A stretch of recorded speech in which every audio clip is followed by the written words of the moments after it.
Today, we have some serious bad news with some slight hope, as veterans have become the #1 target for these types of scams that are going to be battled in court, hopefully. Today, we have Ron with us, and he's going to introduce himself, explain his journey that got him to where he's at right now, and then Ron is going to deep dive into the situation. And I'm telling y'all, he's an absolute expert, and you're about to see what I mean. Ron, welcome to the show, and thank you for taking the time out of your weekend to be with us here today. Thank you so much for the opportunity to get this very important message out to your listeners and followers. Thank you. Yeah, no worries, Ron. So, okay, Ron, what's going to happen is I'm going to give you the floor in my platform. You're going to have the entire screen. My platform is going to be yours. I think your message is absolutely critical for veterans to hear, for not just right now, but for the long haul of VA conversation as a whole. Get your story out, get your message out, let the veterans know what's going on, who's at fault. We want all the juice. So Ron, right now, the floor is yours, and take it away. Great, thank you. So just by way of background, I'm a 1989 graduate of the United States Naval Academy, commissioned a second lieutenant in the Marine Corps. My first duty station was Camp Lejeune back in 1990. I'm an infantry officer. As soon as I got to Camp Lejeune in 1990, Desert Shield and Desert Storm kicked off, and I did 2 combat deployments. Back then, got my combat action ribbon, came back from Desert Storm, and was stationed at the School of Infantry at Camp Geiger, which is a base at Camp Lejeune. I was the headquarters and service company commander responsible for the barracks, and it became clear to me that there were serious issues with the water at the base. I was responsible for all the barracks, and literally when we turned on the spigots, because back in the day, you would just drink right from the spigot. It was like the water was syrupy, and that was horribly unacceptable. I thought it was fluoride at the time. And so I wrote a report to the base inspector general complaining about the water. And lo and behold, I got called up to the base commanding general's office to speak to the inspector general, Colonel Kopka. I love that guy. And he chewed my ass and said, how much trouble I caused him with this report. So he pulled me into the general's office, General Larry Livingston, who was actually my regimental commander during the war. And when I explained to him what was going on, he offered me the job to be his aide-de-camp. And so I had the opportunity to be the base commanding general's aide-de-camp for about 24 months. And during that time, General Livingston was well aware of the water issue, but it was part of a number of environmental issues at the base. And it was during that time that I realized, with all the bureaucracy, and that I did not see myself serving a full career in the Marine Corps. So General Livingston was kind enough to allow me to get my MBA while I was on active duty. And I left the Marine Corps after my 5-year commitment to the Naval Academy was up in '94, and I went to Wall Street, where I was a derivatives trader. And it was there where I learned kind of the impact of the financial community on every aspect of American life. After about over a decade on Wall Street, I decided to transition into law, because the law is much more influential than the financial services agreement. So there's a stratification in American society, right? Where at the very pinnacle, you have lawyers and politicians who are making all the rules for every one of us, right? And I think it's very clear with what's going on today that there's a 2-tiered system of justice in the United States, right? Where there's one rule of law for politicians and lawyers and the very, very wealthy, and then there's a second tier of law for everybody else. But I didn't last very long at law school because I found lawyers to be very distasteful people to be around. And so I decided that I would specialize in the business of law rather than the practice of law. And, one of the things that's unknown to most people in American society is just how profitable certain aspects of law can be. So profitable that most people aren't aware of it, right? They keep this shit secret. And so the most profitable area of law is something known as mass tort. That's where, most people are aware of these large torts where there's multi-billion-dollar settlements. For veterans, the most well-known mass tort right now is 3M, right? For hearing protection, where over 250,000 veterans filed claims against 3M because of faulty hearing protection. And there was a $6 billion settlement for, that 3M agreed to pay. And most veterans will be shocked to find out that about half of that, or $3 billion, went to the lawyers.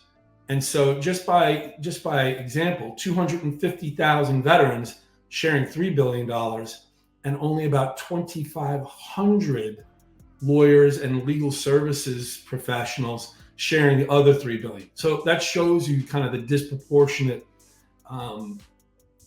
risk-reward ratio in this game. So I've been a mass tort litigation finance insider for close to 20 years now. And just by example on how profitable it is, I started a District of Columbia law firm as a non-attorney, right? That you can do that. There are certain loopholes where if you're aware of the rules, you can maximize profits. And this was back in 2014. My colleagues and I started a DC law firm. We originated over 15,000 cases in transvaginal mesh. And I sold that law firm for $40 million in less than a year. And that sounds great. But again, with those types of, profits, I'm sure people won't be surprised to learn that there's a huge organized crime element to it. And, I'm not ashamed to admit that my colleagues and I embedded about 20% fake claims in that docket. It's an open secret in mass tort, like any other organized crime element. It's just pervasive in the field. And I happen to be with a group that excelled at it. And I then went on to work with another group of criminals and originated over $500 million in legal fees for one law firm in particular, in about 10 different mass torts. But my world changed in 2016. October 14th, my youngest son, Jacob, passed away from what I now realize was a health condition related to the water contamination at Camp Lejeune.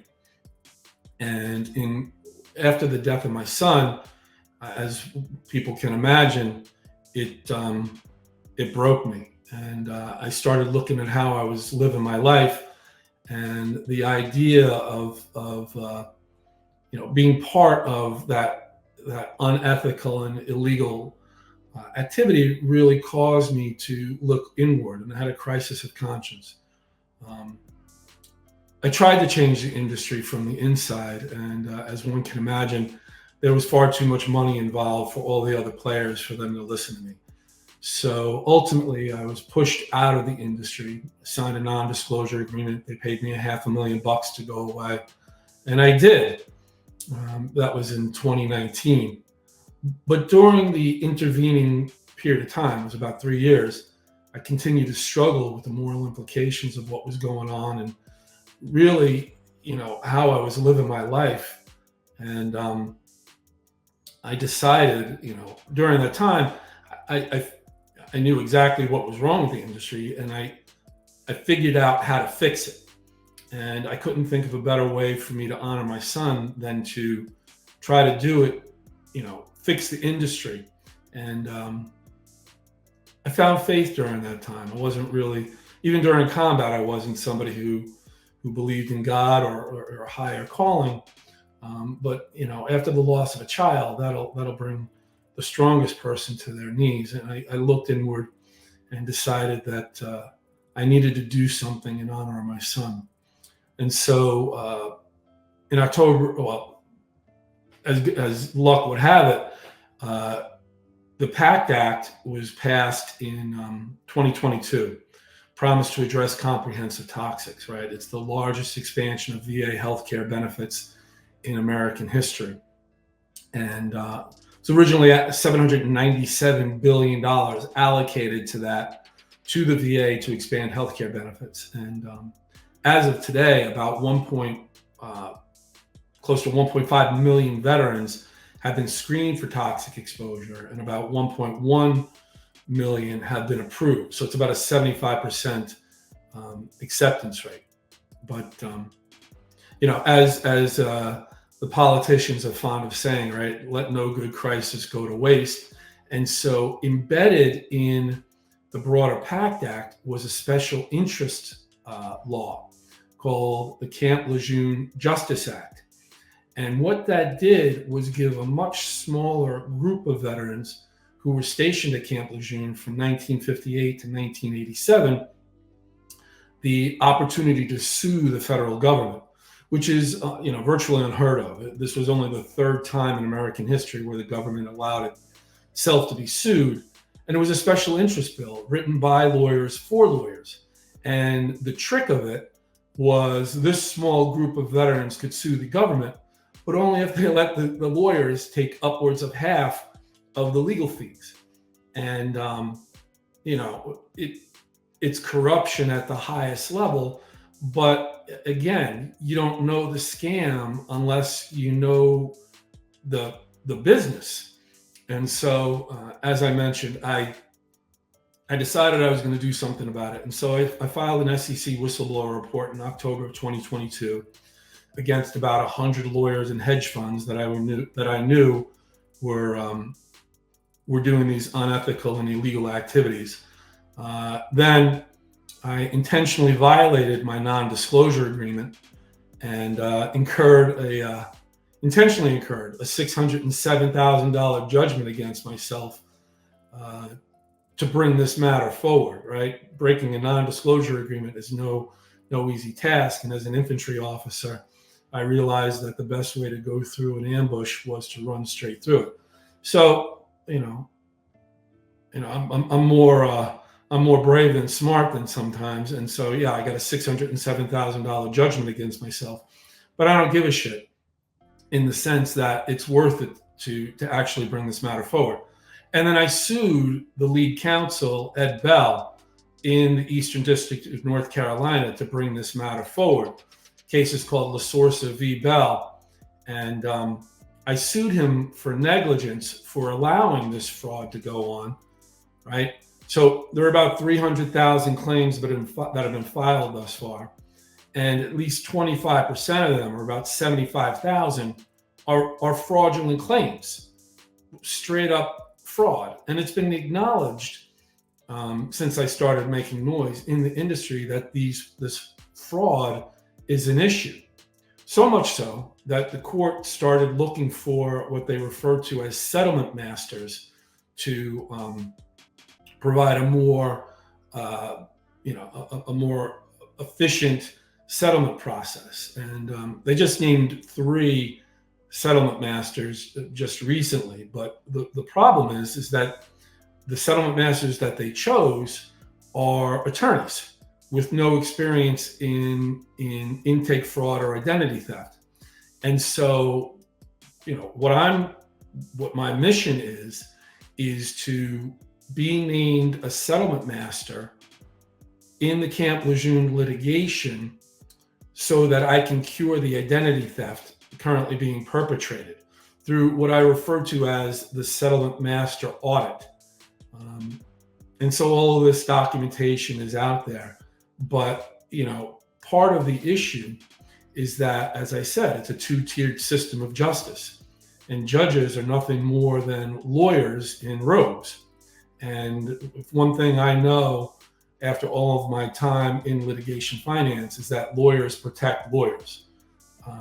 They are loath to admit that they could do anything. They hold themselves out as paragons of virtue, but they're crooked as shit. And in this instance, it's a small handful of lawyers that are looking to rip off veterans and American taxpayers for billions of dollars. And so, in American society, there are three branches of government. You have the judicial branch, which is hopelessly corrupt. You have the executive branch, which, the Biden administration is, has all the issues that it has with its Department of Justice and the VA and so forth and so on. And in fact, the VA was just found, their executives are stealing money from the PACT Act to pay themselves bonuses, right? And so there's no aspect there. And so there is a simple solution to this, and it's through the legislative branch, where I've identified 9 Marines in Congress and 3 Marines in the Senate that I want to get in front of with the Political Action Committee. And it's pay to play in Washington, D.C., where if you pay the right lobbyist, you can get in front of the right legislators. And in fact, just recently, J.D. Vance was selected to be President Trump's vice presidential running mate. And J.D. Vance is both a Marine and a lawyer. And so the simple solution to this is for me to raise enough money to pay a lobbyist to get in front of J.D. Vance and these other Marine legislators.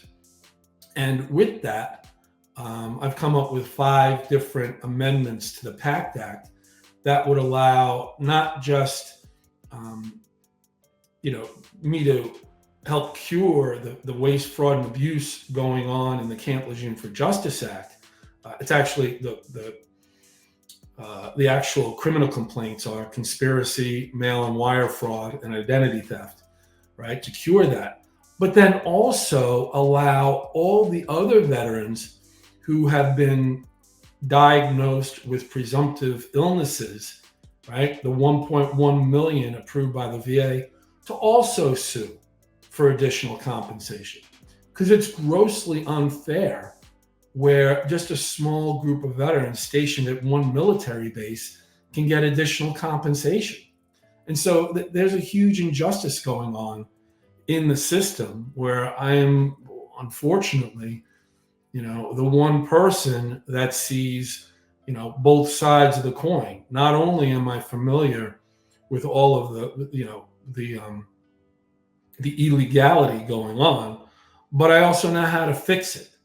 And so that's why, having the opportunity to speak to your audience, raise awareness about this issue, and then provide an actionable plan where the military community can help me help them. And so that's why I'm so grateful for the opportunity to chat with you today. So that's my story in a nutshell. And, I have a registered securities offering where I'm raising money. So again, going to the profitability of litigation finance, I've created what's known as a Reg CF, or a crowdfunding securities offering, registered with the SEC, where every small investor, anybody over the age of 18 in the United States, can invest as little as $100, and I'll pay them 10 times that.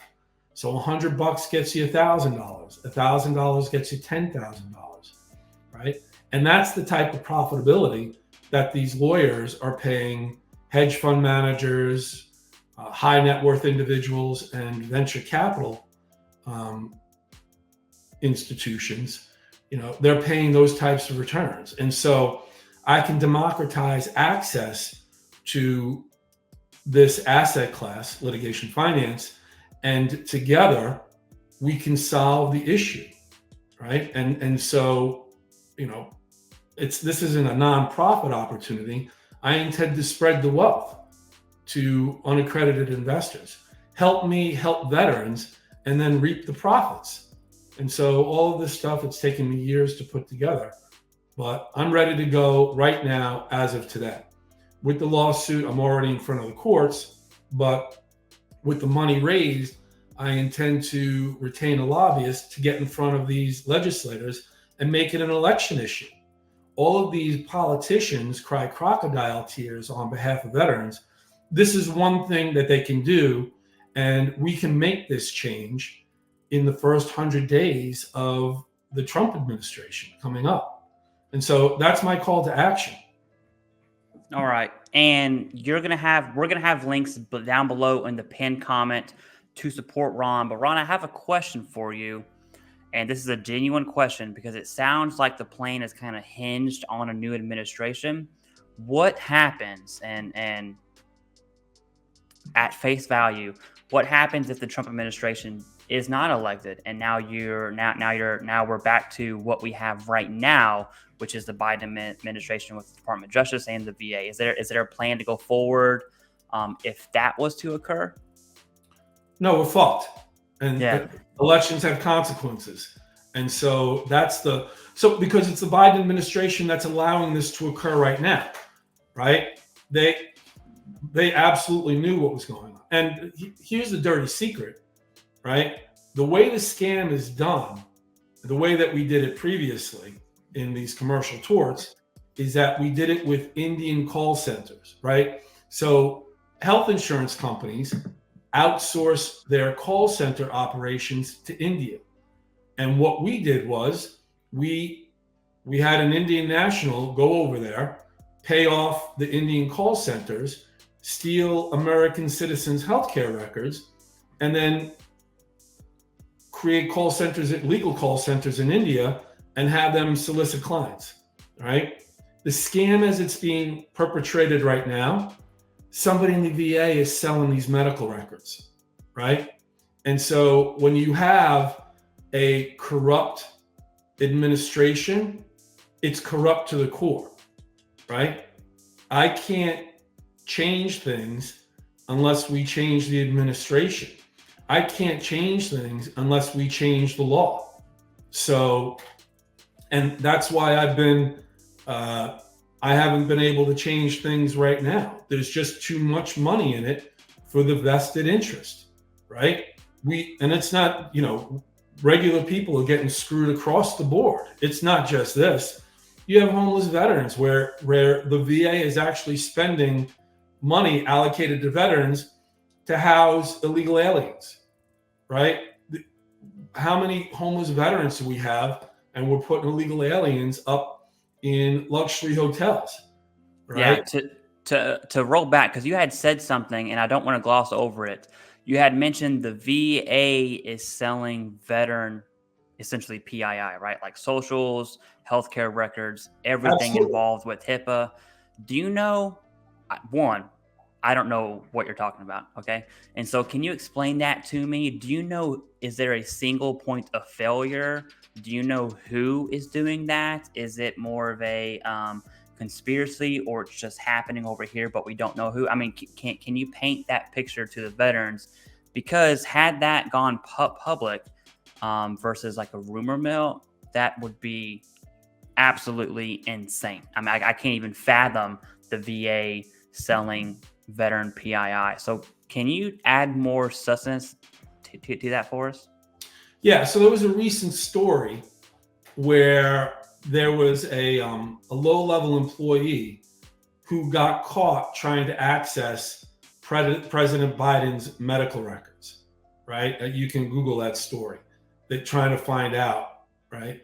The medical records are a point of failure. And right now, the VA is in the process to transition all of its electronic medical records over to Salesforce, right? Now, how many consultants have access to those records in the right? And it only takes one corrupt individual that has access to them to sell them, right? So the way to cure that is through blockchain technology. And it's Mm-hmm. one of the pieces of technology that I want to institute in these amendments. And what it does is, again, having spent time on Wall Street, right? Every element of a trade on Wall Street is tracked. It's time stamped. And you know exactly who touched that trade at each time, right? The VA medical records absolutely need a blockchain application so that we know who touched that medical record at what point, right, to move forward. Now, it's an imperfect system, right? But they use the vulnerabilities of this system to profit off of it, right? This is not a rumor mill, right? I know this shit because I did this shit. It's not speculation. I am an insider in the space. I did it with 50,000 civilian cases in 10 different torts. And I know absolutely that it's being done in Camp Lejeune. And it's not just my word. There is an attorney, his name is Michael Watts.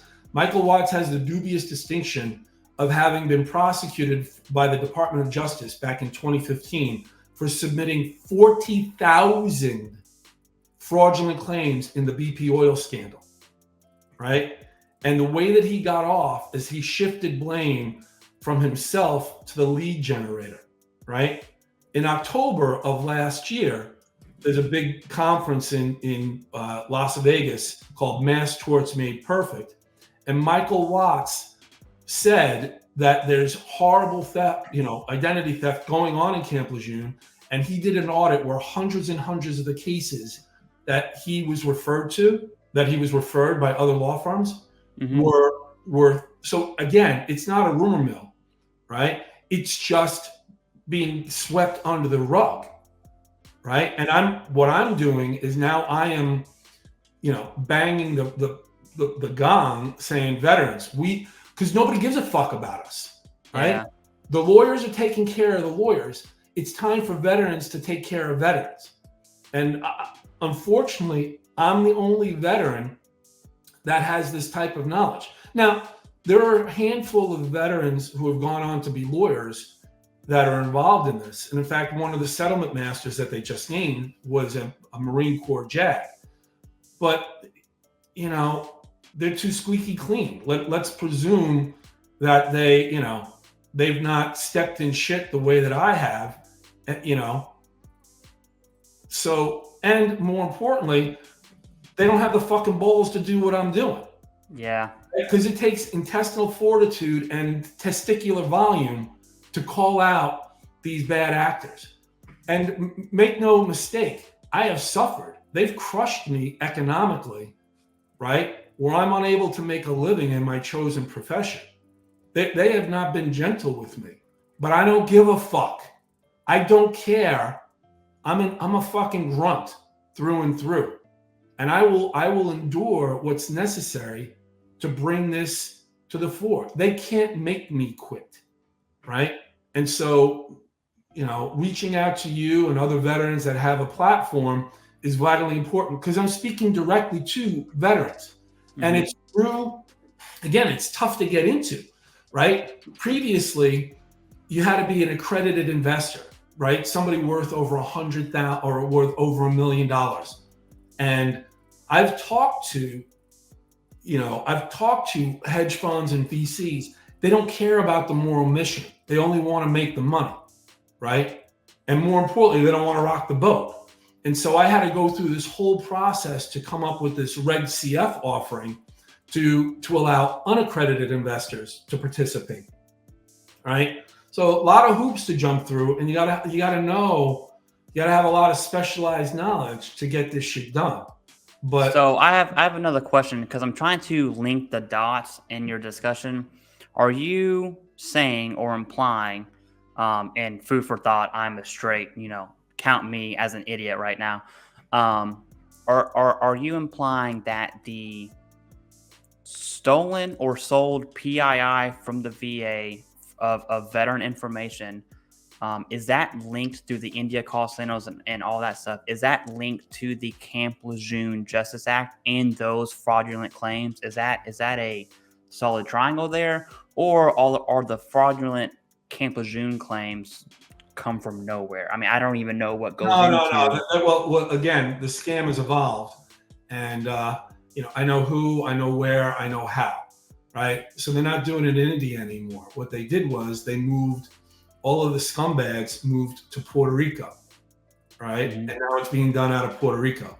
Why Puerto Rico? Because Puerto Rico has a 1% federal income tax rate if you live there for more than 6 months.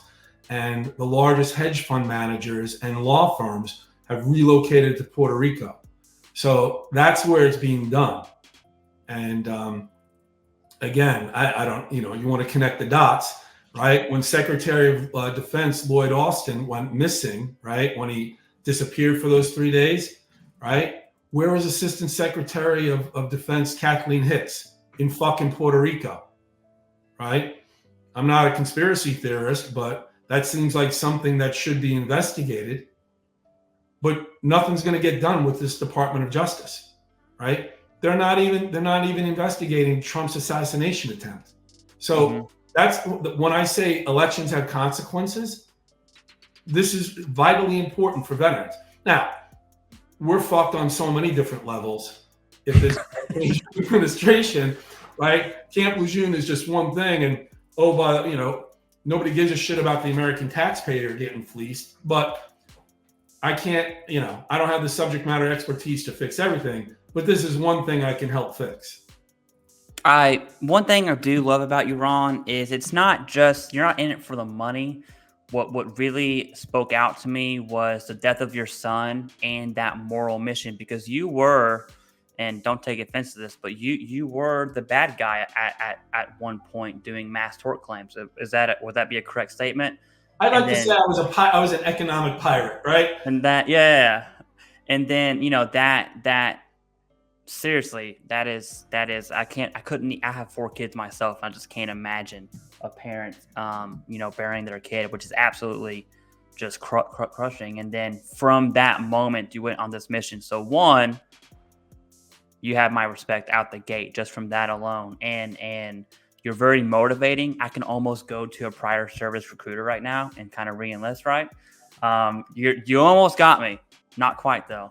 Well, there's another. So the Political Action Committee is going to be called La Source Activist Corps, right? Mm-hmm. And you can enlist in that because that's vitally important. There are a number of things that we need to change legislatively to reset how veterans are treated in this country. And again, to be intellectually honest, I'm going to make a shitload of money doing this. And what my intention to do with this is to take the money that I make from litigation finance and put it into alternative healthcare for veterans to provide a free alternative to the VA. Because right now, you want to talk about the scam in the VA, right? The way that they're treating veteran illnesses is through big pharma, right? Yeah, I totally agree. And there are so many different ways for us to cure this toxic exposure than continuing to be poisoned by big pharma. And so the money I make doing this is going back into our community, right? But you got to fucking go through the meat and potatoes before you eat the dessert. And I can't, it's one of these things where, and that's why I started the Victory Litigation Fund and then the La Source Activist Corps, right? Because it's through the financial mechanism, right, to raise the money and put it to work, and then the Political Action Committee to effectuate change before I can reap the rewards and then put the money back into the community. So this isn't a business plan; it's a fucking battle plan, right? Mm-hmm. But it's to reset how the government has aligned itself against veterans. Well, thank you very much for coming on, Ron. I'm going to give you the floor one last time. The platform is yours. If you have anything to say, go ahead and say it now. Let me know when you're finished, and that'll be the end of it. And thank you very much for coming on, all right? Thank you. It's really a simple You have the floor. Thank you. Yeah, it's really a simple message. The call to action is to get involved. And I've lowered the minimum buy-in to $100. I wish I could lower it to $1, but it's cost prohibitive in terms of the actual processing. This shit is expensive to do. So $100 is as low as I can go. But it's the price of a scratch-off ticket. And what you're doing, you don't need to understand litigation finance. You don't need to understand all of this other stuff. It's a fucking fist fight. And you're betting on me against the system. And so that's why I lowered it to $100, right? It's me versus the system. So, $100 buy-in, give me the opportunity, give me the means to continue this fight on behalf of our community. So I'll include the link. It'll be pinned, underneath this podcast. But put me in the game. Give me the ammunition I need to move forward and make a difference. And with that, I say Semper Fi. Thank you.